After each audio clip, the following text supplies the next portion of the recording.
요한의 제자들이 이 모든 일을 그에게 알리니 요한이 그 제자 중 둘을 불러 주께 보내어 이르되 오실 그이가 당신이오니까 우리가 다른 일을 기다리오리까 하라 하매 그들이 예수께 나아가 이르되 세례 요한이 우리를 보내어 당신께 여쭈어 보라고 하시길 오실 그이가 당신이오니까 우리가 다른 일을 기다리오리까 하더이다 하니 마침 그때 예수께서 질병과 고통과 및 악기 들린 자를 많이 고치시며 또 많은 맹인을 보게 하신지라.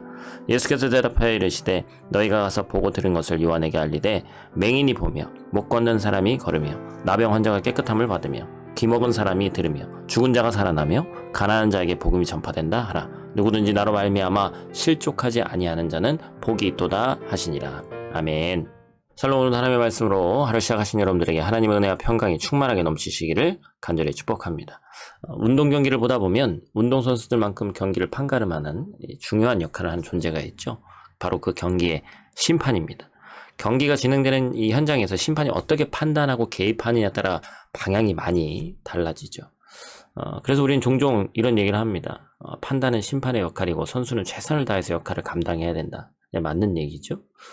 성경은 종종 우리의 믿음의 여정을 달리기에 비유하기도 합니다. 그리고 그 믿음의 달리기 속에서 우린 선수고 그 경기의 과정과 결과를 판단하시는 분이 이제 하나님이신 거죠.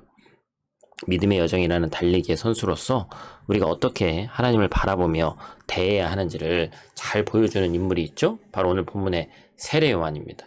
19절과 20절에서 세례 요한이 제자들을 보내서 예수님께 이와 같이 질문합니다. 오실 그이가 당신입니까?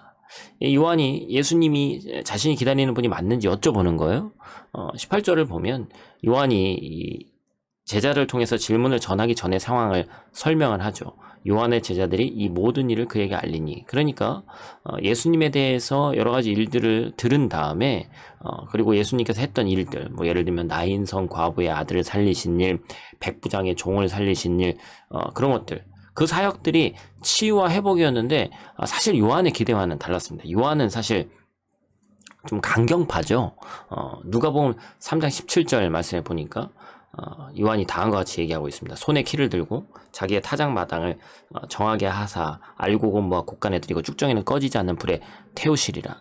그러니까 예수님에 대한 이 요한의 생각이 심판자로 생각을 했습니다. 일종의 개혁자로 생각한 거죠. 그러다 보니까 이제 요한이 의문이 드는 거예요. 자신이 생각하는 메시아 상하고 좀 다르다는 거죠.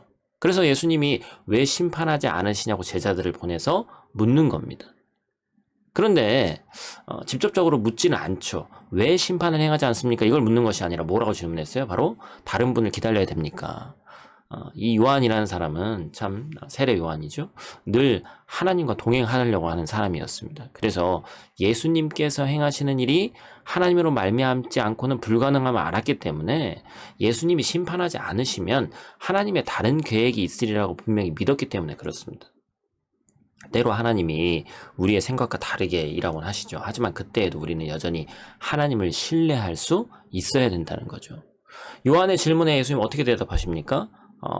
예수님이 했던 그 모든 것들, 그것들을 그렇다 아니다로 답하지 않으시고 본인의 사역에 대해서 얘기하시는 거죠.